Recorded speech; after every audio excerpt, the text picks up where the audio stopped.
no one has been barred from attending the summit. We've received mixed signals coming from the US.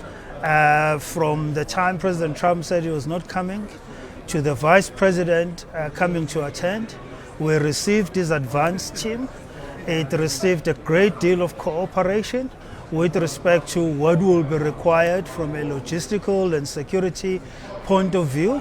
And then at the very last minute, a few days before the summit, we were then informed about a boycott. Officials that were already here were pulled out. So as you can imagine, whatever resources that had been set aside to support the presence of a US delegation, those resources were shifted.